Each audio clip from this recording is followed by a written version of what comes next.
good evening to everyone that's present here. So today I'll be continuing on with World War II. During last class, I covered the entirety of the causes behind World War II. I believe that I screen shared some of the slides that I created regarding the topic and I hope that all of you got what I was trying to explain. So yeah, now today we'll be discussing about what actually happened, what actually transpired in World War II. So yeah, I'll be screen sharing uh, uh, uh, a pretty long video. So yeah, please stay tuned. So yeah, I shall be explaining. I shall be explaining along the way too. So yeah, please pay attention, I suppose.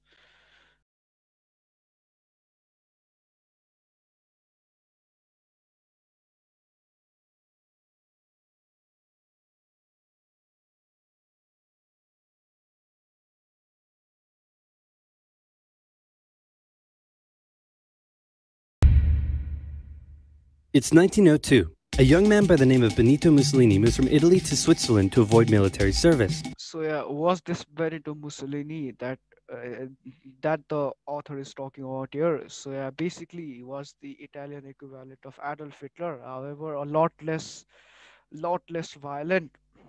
He was the one who started the notion of fascism.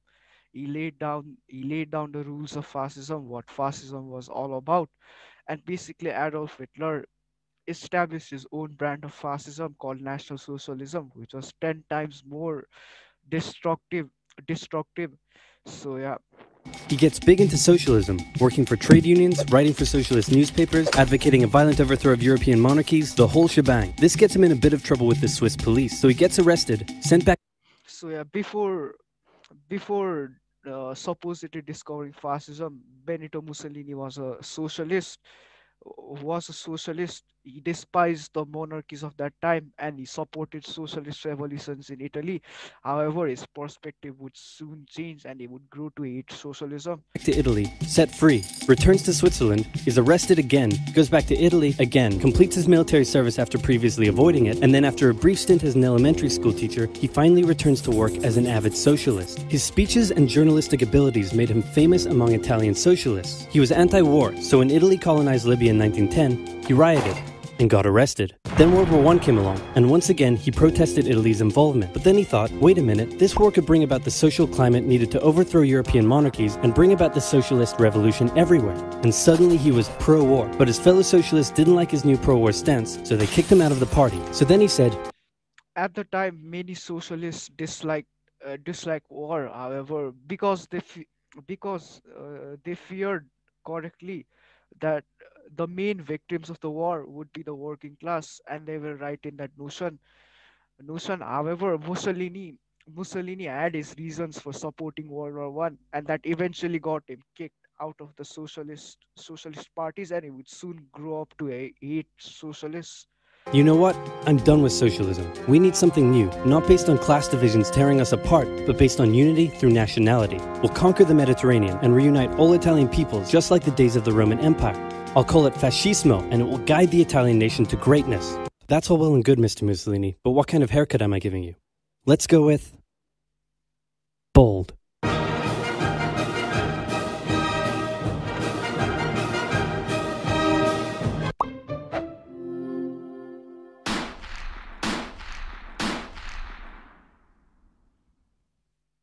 Italy had been on the winner's side in World War I, and they hoped they were going to get a lot out of it, but in the end, they only got a little. So yeah, just like I mentioned, Italy was originally part of the German coalition. However, because they because they had some of their lands taken by the Austrians, they switched sides and defected to the Allies. However, at the end of the war, they got a lot less land than they expected, and it's turned the that turned most of the Italians against the Allies, and we'll see how that turns out soon enough. And they felt cheated. On top of that, a bad economy and weak governments meant that the Italian people were a little unhappy. So when Mussolini came along and said that he could fix everything, his fascist movement So yeah, this seems to be a trend in World War II. Ju- just like I mentioned earlier when I covered World War One. After World War One, the world went into an economic depression, slash recession. Many countries became poor, and poverty was rampant. Inflation was at an all-time high. People were disappointed with their governments, and this is where nationalism comes into play. Many nationalist dictators claim to support the people, the working class, and they used the mob mentality of the people at the time to get elected into positions of power and then solidify their rule. This is what happened in both Germany and Italy. Mussolini and Hitler both played with the public's feelings because at the time Germany and Italy weren't exactly in the best of shape. So yeah, we'll move on. Gained a lot of support. In 1922, he went to the king and said, "Make me prime minister or I'll make me prime minister." And the king said, "You and what army?" "This army." Fair enough. Then he went about establishing a dictatorship with himself at its center. Europe had its first fascist dictator. Next up, Germany. Germany had been on the loser's side and they got absolutely wrecked by the treaty. So yeah, Italy at the time of World War Two and World War One was still a monarchy. The king at the time, Victor Emmanuel II, was supposed to be holding all the power. However, that was all just a ruse. For Italy was essentially just a constitutional monarchy with the power lying at the hands of a prime minister. Mussolini abused the position of a prime minister to crown himself as the Deuce of Italy or the supreme dictator. Of Versailles. They lost territory, had to demilitarize the Rhineland, had to reduce their army to just 100,000 men, couldn't have an air force, had to pay the Allies a huge amount of money that it didn't have, and a new rule was established that every Englishman withheld the right to walk into the center of Berlin, pick out any German they wanted, and spank the hell out of them. I made that last one up, but it helps you understand how all this So yeah, this is just an exaggeration. However, and this is just to show that the German people were deeply humiliated. felt to Germans. On top of that, a bad economy and weak governments meant that when a small angry man with a silly mustache came along and said that he could fix everything, the German people loved it. Hitler had been a soldier during World War I, and he was crazy patriotic, and nobody was madder than him about Germany's humiliation. He helped start a new political party, and in 1923 attempted a march on Munich with his boys. The NSDAP party started by Adolf Hitler was none other than the Nazi party. That was essentially the short form of the Na- Nazi party commanded by Hitler. And then he got arrested. But his popularity grew and grew, and in 1933, the president made him chancellor. He believed he was Germany's great destined savior, and he went full megalomaniac, establishing a dictatorship with himself at its center. Europe had fascist dictator number 2. Hitler and Mussolini had a lot of the same ideas, but more importantly, Basically, just like I said, Europe had fascist dictator Mussolini set the precedent, and Hitler soon followed. number 2. Hitler and Mussolini had a lot of the So yeah, there were a lot of differences between National Socialism and Italian fascism. However, they were also similar in many ways. However, National Socialism was more extreme and more nationalist out of the two. So yeah, we can see the similarities between them here. So yeah. same ideas, but more importantly, they had the same enemies, and they started to get along. Anyone else want to be friends? Franco? So yeah, Spain at the time was in a civil war between the liberal. It was split. Spain was essentially split into three parts: the communists, the liberals, and the Nationalists. Eventually, in the end, the nationalists won, and Francisco Franco became the dictator of Spain and abolished the monarchy. However, even though Spain was essentially a fascist country, it refused to join the alliance of Adolf Hitler and Mussolini, which would prove quite wise, because at the end of World War II, Spain was the only remaining fascist country, and it would remain fascist for another many so years until Franco's death. No? You good? I do. Who's that? It's Japan, and they've taken over northern China. Let's rewind a bit. Japan had isolated itself from the rest of the world for over 200 years until the Americans showed up and said, "You're going to trade with us and you're going to like it." Then the Western powers imposed a bunch of unequal treaties, meaning So yeah, essentially Japan at at the beginning of 17th century was isolationist. However, that all changed when the Dutch came to trade with the Japanese people. Eventually, an American, an American, an American, an American naval ship showed up to the shores of Japan and forced the daimyo or the shogun at the time to open up Japan to the Western powers. And as such, Japan was forced to essentially globalize, and give up isolationism. And they eventually benefited out of this, for they modernized rapidly, and they would eventually defeat Russia, humiliate Russia, and eventually be welcomed to the Great Powers Club. However, despite that, they were still looked down upon by the other powers like Britain and France, simply because they were Asian. Japan's economy was bust. They also had no natural resources, so they decided to go get some. They went to war with China to gain a sphere of influence over Korea, and they took a bunch of China's stuff. But then the West said, "Hey, cut that out." And since Japan couldn't take on the West, they said, "Okay, I guess we'll just go home." Wait a minute, what are you doing? Taking advantage of a weakened China and setting up spheres of influence. But I was the one who weakened them. We know. And you guys didn't let me have anything. We know. That seems unfair.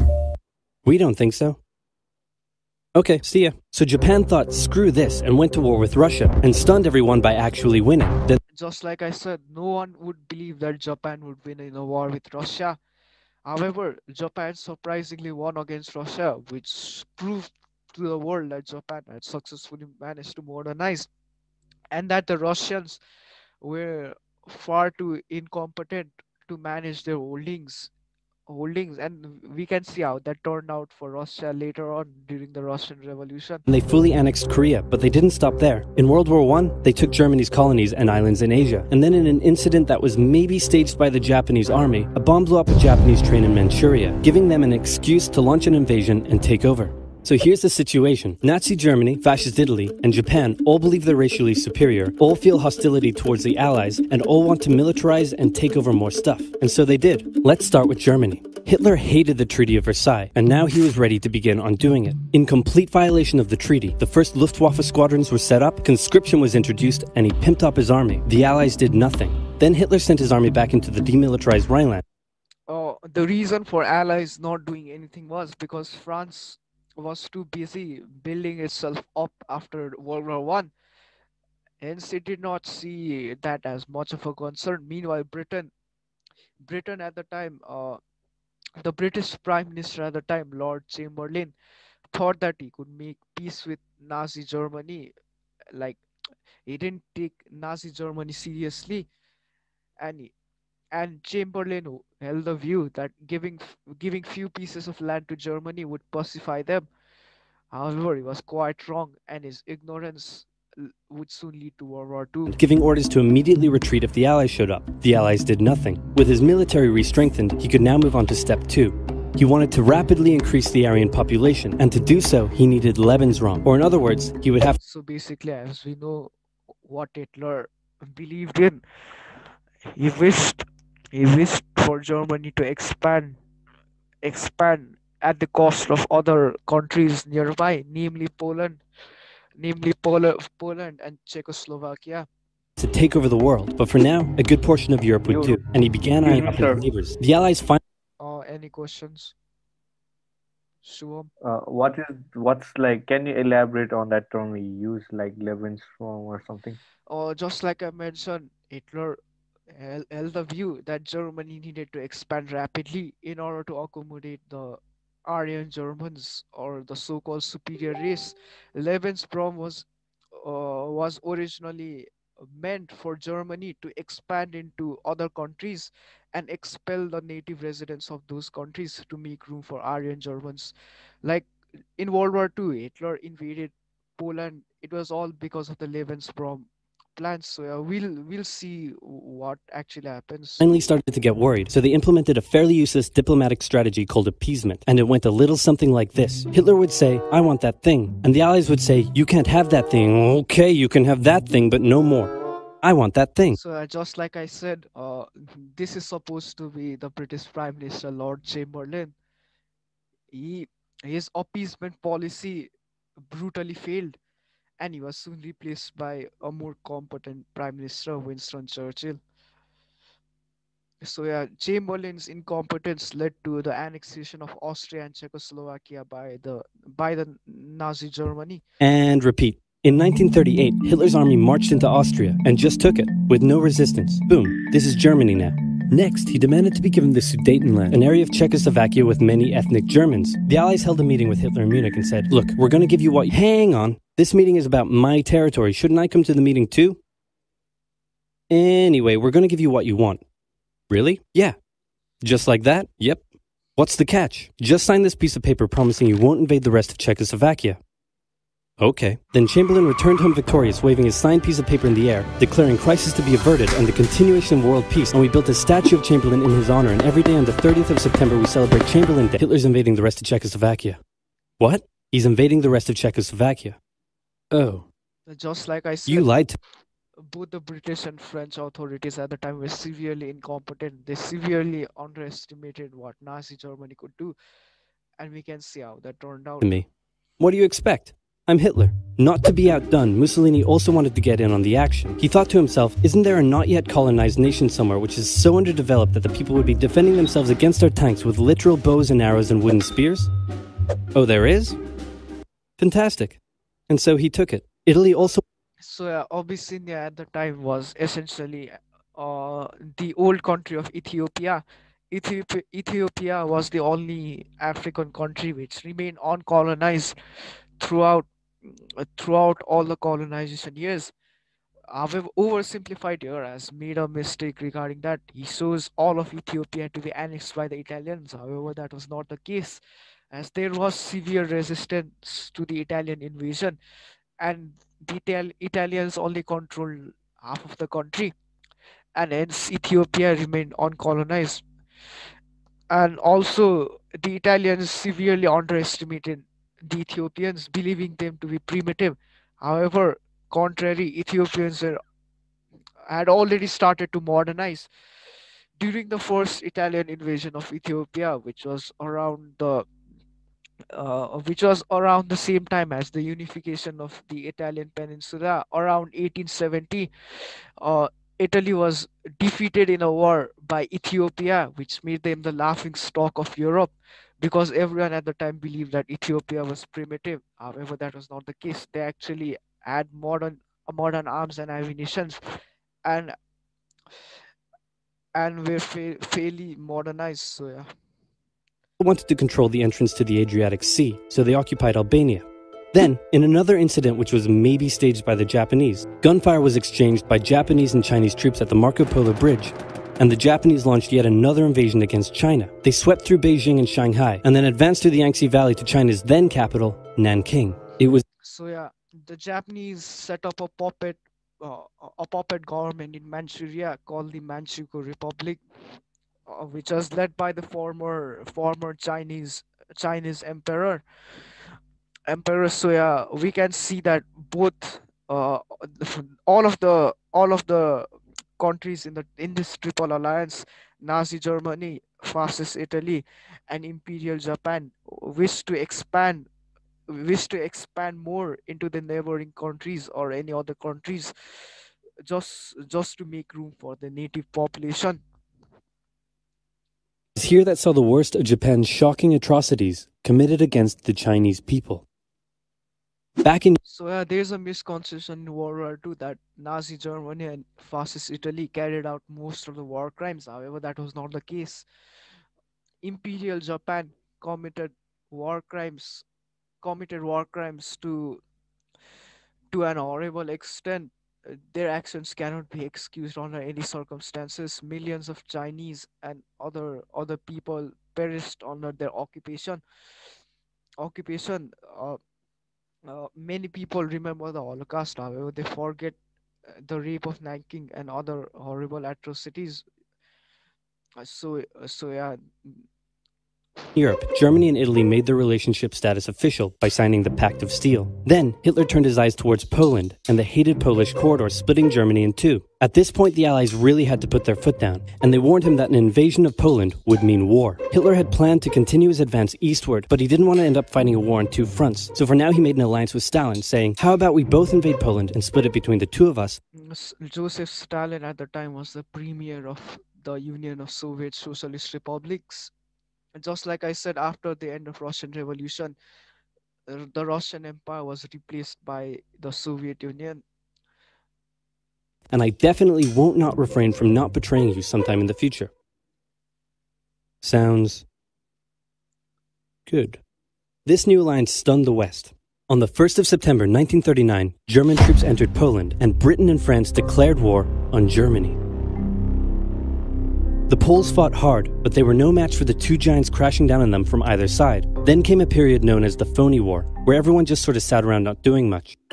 The French had launched a small invasion into the Saarland, but they maintained mostly defensive positions, and after a while decided to just turn around and call it a day. Speaking of France, the French were still super proud of their victory in World War I, and they hadn't really... Just like I said, the French and the British at the time were severely incompetent. They underestimated the Germans and and only thought about their victories in World War One while not paying attention to what was going around them. So yeah, moved on from it. They still used horses, they dispatched messages by motorbike instead of using radio, orders from the commander-in-chief were usually pretty vague, and the troops were rarely inspected. They built a line of defenses along their German border, but didn't bother extending it all the way.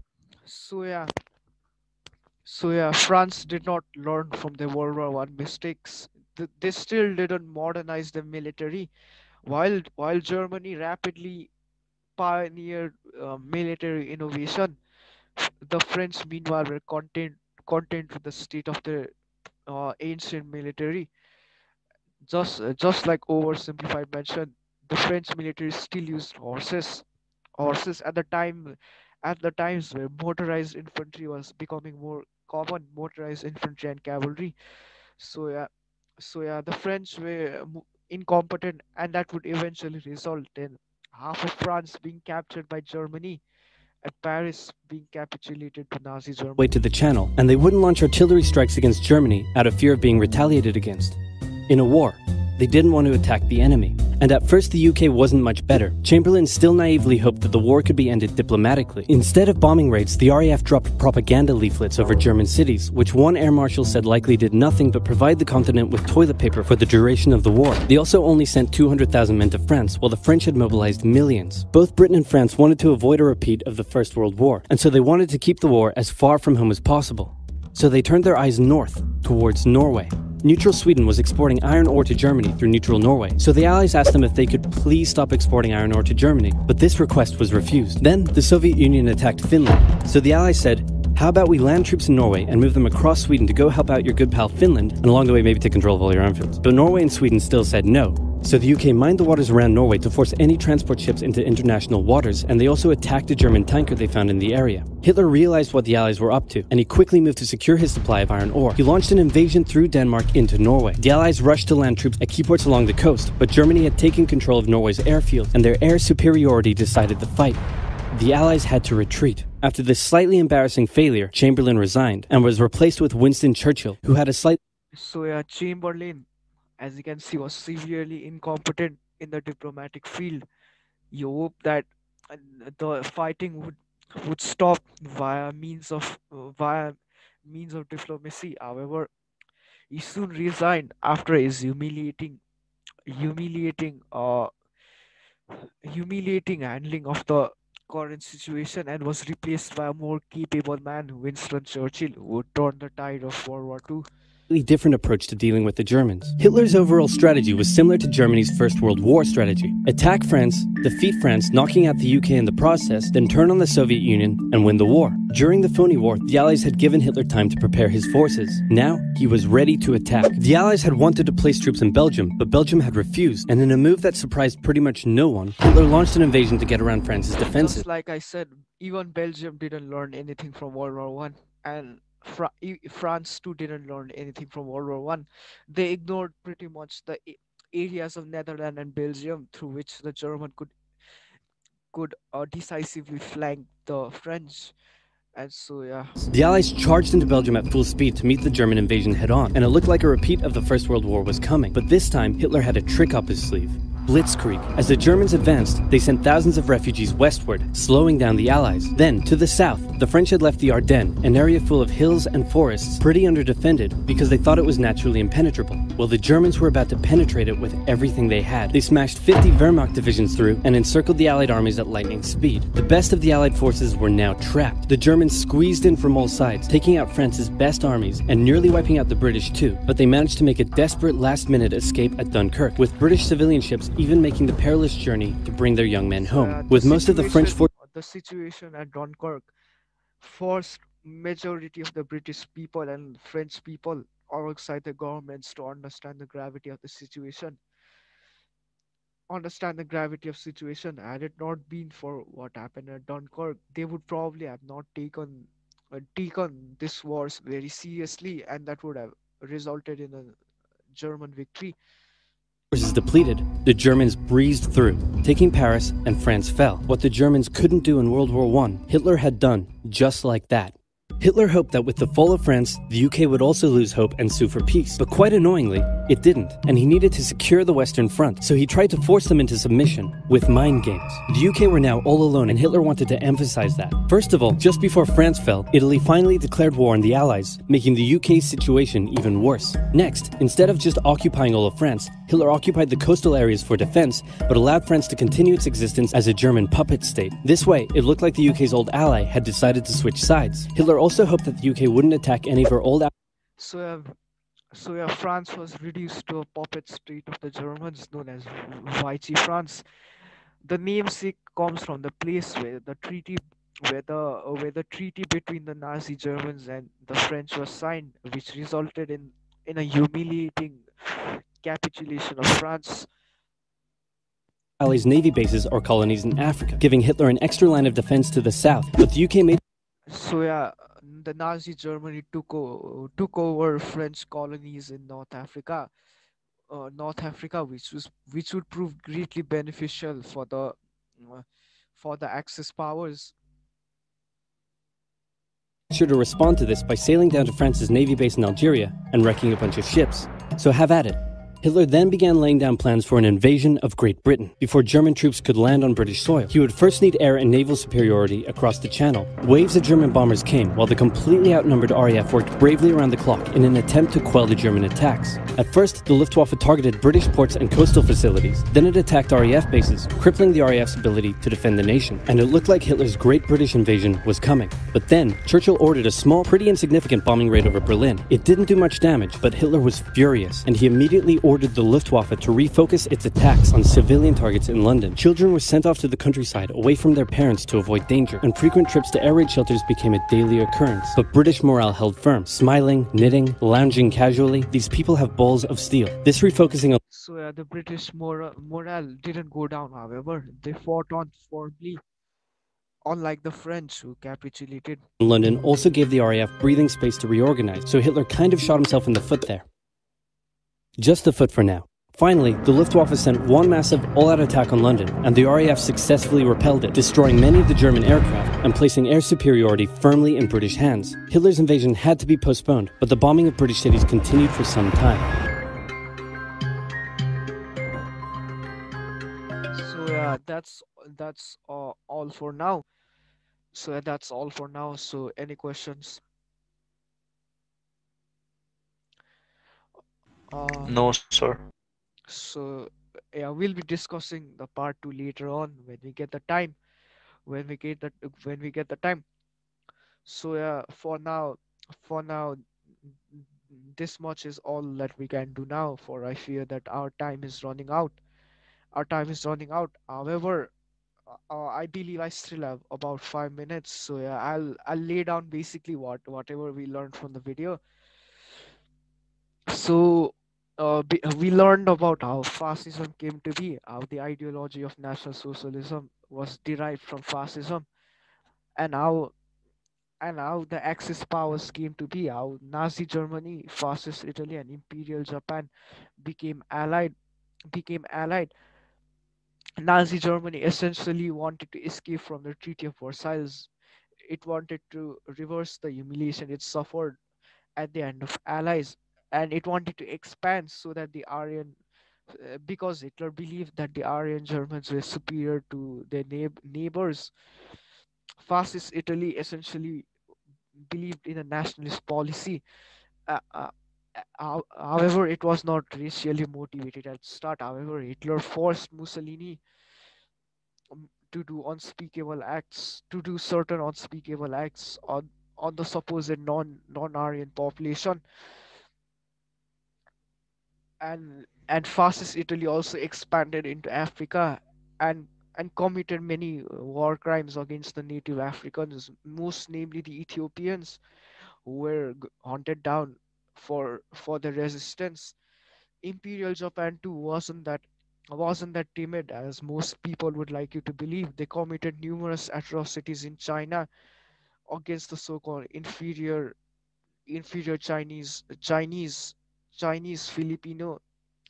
Filipino, Korean, and other so-called inferior races.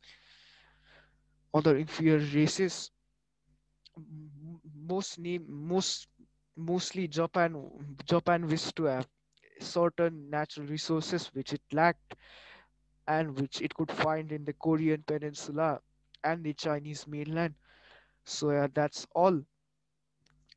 The Allies at the time, essentially just Great Britain and France, failed to learn from World War One.